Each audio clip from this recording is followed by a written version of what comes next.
नमस्कार। ये रेसिपीटी मो झीर अति प्रिय। आम घरे टिफिन हो कि सकाळ जलखिया हो सप्ताह तो थरे थरे जमी आम बनी थाए।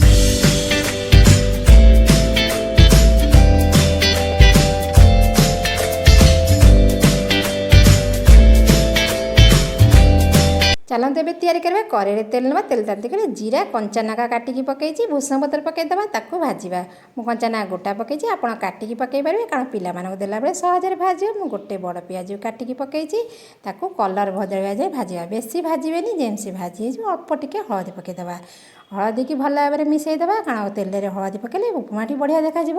परिवार मु गाजर आलू नहीं अल्प बादाम नहीं गोलईदे। स्वाद अनुसार लुण पकई गोलैकी घोड़े टिके सीझापी छाड़ीदे।